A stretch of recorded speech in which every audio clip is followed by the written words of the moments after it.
very much, and I welcome our witness today. I want to make a couple of comments. First of all, I would say up front that one of the two cement plants that your regulations put great burdens on is in my district out in Durkee, Oregon. So I'd like you to submit for the committee within a week or so these specific health issues that you've identified related to mercury poisoning, asthma, and all. So it relates to Oregon specifically, because you must have them broken down by region, I would assume, or by county. We certainly look at exposures around facilities. So if you could provide those, it would be most helpful. I've got a chart here somewhere that shows the percent of mercury deposition that originates outside the United States. And I believe that your own data indicate that most of this comes from China or foreign sources. Most of the mercury coming to the United States. Is that accurate? It also is emitted by us and comes back at us. Indeed. Now, you said in your testimony or in response to a question that there have been no mercury control MAC standards for mercury. I said national standards, that's right. And that nobody had really invested ahead of those standards. No, I indicated that for the most part, the investments weren't sufficient to get compliance with the standards that we have proposed. So in the case of Ash Grove in my district in Durkee, they've spent about, I think it's $20 million. They've reduced their emissions by 90%. And my information, correct me if I'm wrong, is there a more advanced technology they can use than what they're using today with the carbon injection system? Actually, they have been very responsive to the needs of the state and working with them. No, they would have met the state standards. It's your new federal standards that's causing them the problem, is my understanding. We are working with them on that, yes. So my question, though, that has yet to be answered, is there an achievable control technology available today that is better than the one they are implementing? I do not know, but they are working on that. No, I want to know from you because you're writing the rules.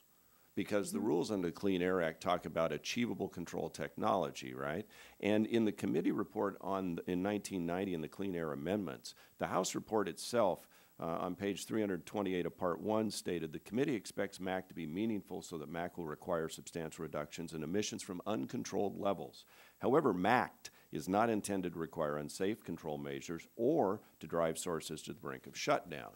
So I guess the question is, if you got two plants that because the mercury levels in the limestone next to them exceed these standards you're setting, you may be driving the brink of shutdown. I mean, they've reduced 90%, but under your rules proposed, it'd be 98.4%. The facility that you're talking about has made substantial investments in technologies to achieve these mercury reductions. Right. They are continuing to do that. I understand that. I have every reason to believe that the Clean Air Act in this instance will behave exactly as history has shown us, which is to drive new technologies into the market and successfully achieve these. And today there is no technology superior to what they're using, is there? There are technologies that will achieve these. The challenge, to the 98.4%? The challenge, as you know, for this particular facility is the limestone quarry that they are using and the mercury content there. And I believe also in the conference committee report from the 90 Clean Air Act, it talked about substituting ore and all. And it said the substitution of cleaner ore stocks was not in any event a feasible basis on which to set emission standards, where metallic impurity levels are variable and unpredictable both from mine to mine and within specific ore deposits. So there was a recognition, as I understand it, Clean Air Act, about different ore levels in different places.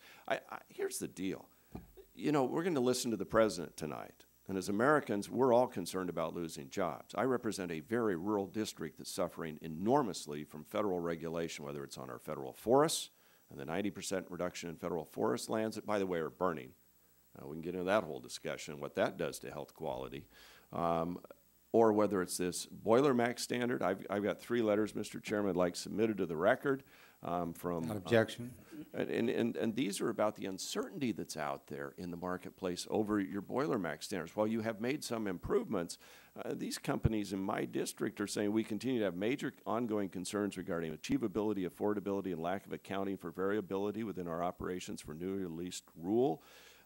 Boise Cascade, in this case, Boise will need to spend millions of dollars in new investments for multiple control technologies, which can conflict with other existing control technologies.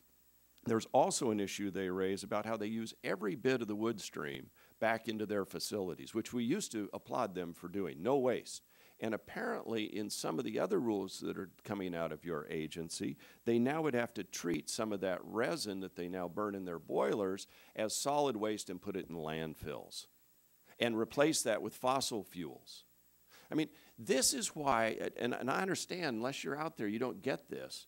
This is why a lot of Americans are not investing in their own companies again, because there is such uncertainty in the marketplace over all these rules and regulations. And I hear it every day I'm out in my district.